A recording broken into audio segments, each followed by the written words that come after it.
मुदिता के सभी श्रोताओं को नमस्कार। ऐसा ज्ञान जो दुख और बंधन से मुक्ति दिला दे, ऐसा ज्ञान होने में कितना समय लगेगा, ये प्रश्न था।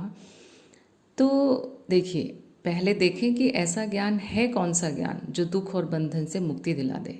वो स्वयं का ज्ञान ही है, आत्मज्ञान। और आत्मज्ञान क्या है कि मैं अनुभव करता हूँ, मैं दृष्टा हूँ।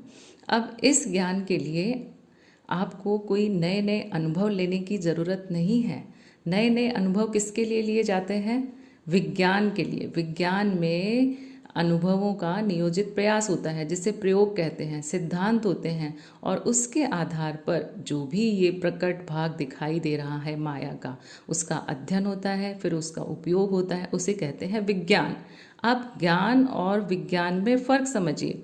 विज्ञान अनुभवों को जमा करने की प्रक्रिया है, अनुभव लेने की प्रक्रिया है, लेकिन ज्ञान, आत्मज्ञान, खुद का ज्ञान, मैं अनुभव करता हूँ, वो उसका अनुभव कभी हो नहीं सकता।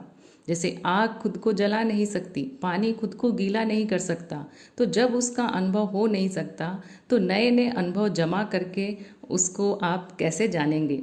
तो उसको जानने के लिए क्या करना है? उसको जानने के लिए जो पहले से जमा कर लिया है, उसको बस हटाने की ज़रूरत है। तो उसको हटाने में जितना भी समय लगेगा, उतना ही समय उस ज्ञान को होने में लगेगा। तो अब इसको कैसे हटाया जाता है, इसका माध्यम क्या है?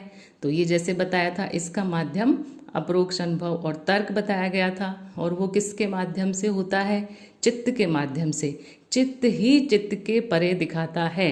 तो चित्त को दर्पण भी कहा गया है। कई बार आपने काव्यात्मक रूप में सुना होगा कि चित्त दर्पण है। तो चित्त दर्पण कैसे है? क्योंकि इस चित्त रूपी दर्पण में ही ये स्वयं का सत्य स्वरूप दिखता है। चित्त ही चित्त के परे ले जाता है। अब उस पर जितनी धूल जमी होगी, आप आईने के सामने खड़े हैं और उस पर धूल जमी है, तो आप खुद को नहीं देख पाएंगे। तो वो धूल जैसे ही साफ होनी शुरू होगी, तो उस धूल को साफ करने में जितना भी समय लगेगा, उतना ही समय ये आत्मज्ञान होने में लगता है। तो आत्मज्ञान के लिए जो पहले से जमा है अज्ञान, मान्यताएं, धारणाएं, उनको नाश करने की ज़रूरत है, उनको हटाने की ज़रूरत है। जैसे ही वो सारी हटेंगी, अपने आप वह स्वयं प्रकाशित होगा। आपको किसी से पूछने की ज़रूरत नहीं रहेगी कि मैं क्या हूँ। आपको बिल्कुल साफ साफ दिखना शुरू हो जाएगा। तो जब तक आपने कोई भी मान्यता बना रखी है, कोई भी ऐसा कुछ बना रखा है कि मैं और पढ़ लूँ और शास्त्र पढ़ लूँ, इधर से कुछ सीख लूँ, उधर से कुछ अनुभव ले लूँ, इधर से कोई ज्ञान ले लूँ, तब तक आपकी दृष्टि किधर है? बाहर है। आप बाहर की तरफ भाग रहे हैं, अनुभवों में खोज रहे हैं उसको।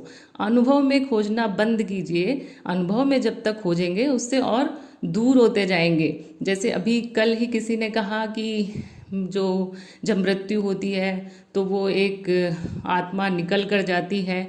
तो आप उसको अभी भी अनुभव समझ रहे हैं कि वो कोई हवा के जैसे है या कोई ज्योति के जैसे है।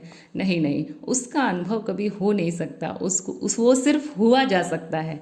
और होने के लिए जो पहले से जमा है, उस सबको हटा दीजिए।